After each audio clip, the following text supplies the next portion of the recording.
What's up, you guys? Welcome to my channel, Stroke Fitness, and today we're going to talk about how I lost 35 pounds of belly fat. It's a lot. When I first started losing weight, I was happy as can be because, before I used to be that typical story, you're in shape in high school your whole life, and then all of a sudden, years later, you let yourself go. Yeah, that was me. And it was kind of surprising because I actually used to wrestle. So as wrestlers, we actually know how to cut weight and all that stuff. But it happened, and let's talk about how I managed to drop all that fat. So first thing that really helped, and this was a game changer, was I started counting my calories.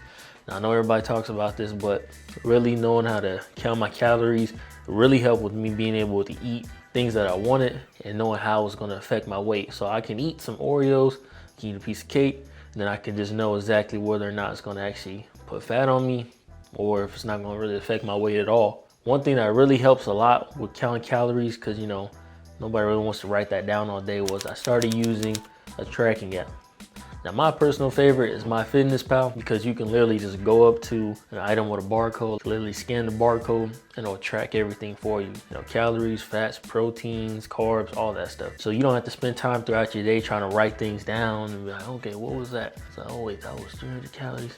No, it cuts all that stuff out, and it really saves you time on just being able to eat your food, scan it, and just be on the go. Now, as far as how many calories you should eat in a day, a general formula that I actually found that worked for me was I take my body weight and I times it by 15.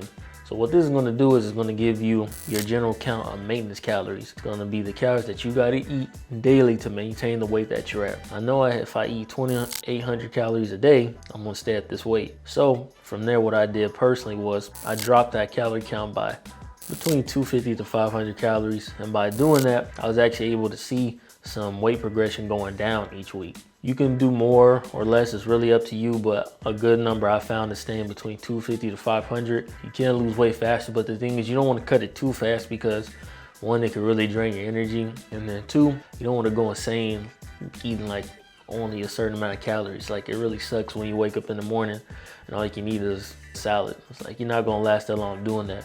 And if anything, you're just going to end up going back to how you were eating before. So it's better just to gradually cut your weight down by just sticking between that number, like taking 250 to 500 calories off versus trying to do a big old deficit. And then it's like you only last 2 days and go back to how you were eating before. Step number 2, I started walking 10,000 steps a day. Now this sounds like a lot, and it was a lot when I first saw it. And I learned about this through, again, MyFitnessPal, because it actually recommends you to walk 10,000 steps a day. But when I started doing it, because I'm a person that really doesn't like cardio, what it was is it actually counts the steps that you take throughout the day. So it's really trying to help you increase your general activity versus like saying like, oh, you just go out there and take 10,000 steps. So while doing your day-to-day activities while having your phone in your pocket, like most of us do, it will track your steps. And by doing this, I was able to put in 7,500 to 10,000 steps a day just from waking up in the morning to working out, going to work. That was a lot of steps. Then coming home, just doing chores around the house. All these simple things really added up. And then, it wasn't so much like, oh, I gotta go to the gym and I gotta go jog on the treadmill, because I really do hate that. Instead, it was just me doing just more general activities during the day, which equated up to 10,000 steps. And it really just helped me just burning more calories. Because the basic thing is that the more you move your body, the more you're going to lose weight. All right, the third thing that really helped was picking up an active hobby. Now, this can correlate with the 10,000 steps a day, but this is important because when you do something that's active and you like it, it's actually way better than trying to really force yourself to go out there and like, oh, I got to take 10,000 steps. Like, who really wants to do that? Me personally, I picked up a hobby through airsoft. So, if you know anything about airsoft, you got to move a lot because it's a tactical game using BB guns. It sounds like a kid's game, but it's pretty fun.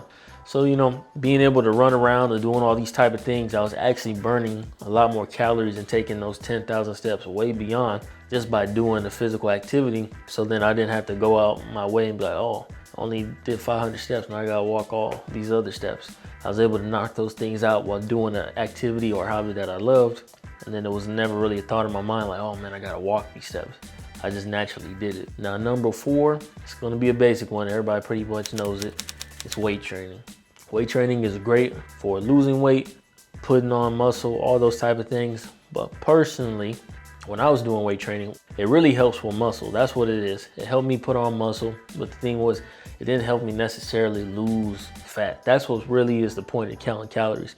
So when you count the calories with the weight training, that's how you tend to actually start losing weight. And if you're like brand new to weightlifting, you can actually put on some muscle while losing fat at the same time. But if you're just doing weight training alone, and then you're like, oh man, I gotta lose all this weight, or I'm trying to burn this fat off, it's not really gonna work that way to how you like it. You'll get strong. You might even get strong as shit. If you're really trying to like lose fat like I was, and you want to have that six pack, because I'm like, I want to see my six pack again like I did in high school. Make sure that you're also doing weight training along with, you know, those 10,000 steps. That way you're actually able to lose weight, also put on muscle, and then you're killing two birds with one stone. Because a lot of times people lose weight and they want to look better, but they also want to look lean. You know, they want to look strong. You don't want to be like super big and chubby, like, and then, you know, you lose all your weight and now you're just looking like this soft and flabby. Like, that's not really what's people's idea when they're like, oh, I want to lose weight and get in shape. It's like they want to lose weight and they want to be able to look lean and strong as well too. So that's really what helped for me. I was like 220 pounds. And then before you know it, just doing the weight training and the 10,000 steps a day, I went from 1 week, I was like, oh, I lost like 3 pounds. And boom, boom, boom. Each week I was losing like 2 to 3 pounds. And before I know it, I got down to 200 pounds. And it got a little bit harder from there because I had to cut back some more. But then that's when I eventually got down to 185. And now I feel great. Now guys, it was a journey. I'm not going to say it was like just easy. I mean, when I really started and thought about like, hey, you know, I want to lose weight, I want to get in shape, I want to look good, I want to be able to walk down the beach with my shirt off like I could in high school. There was a lot of trials and errors. I didn't really know what I was doing. I had to learn along the way. But the pain of being overweight for me and like not being able to look myself confidently in the eye, like always talking down on myself, like, dude, you're such a fat ass, like you could be better. It's like, that was more painful than the pain of like waking up in the morning, going to the gym, being mindful of what I'm eating. That was way less painful than actually just waking up every morning, looking myself in the mirror, and I'm gonna be like, dang, who is that? Because I didn't even recognize myself after a certain point. Like, when I really looked at myself in the mirror, like the last image I really had of myself was how I looked in high school. So, you know, I'm eating all this food, I'm not even paying attention to the fact that I was like, that was like, you know, 2-3 years ago. And like, then I look at myself now, I'm like, whoa. So I thought I was having a baby. But like I said, guys, it was a journey.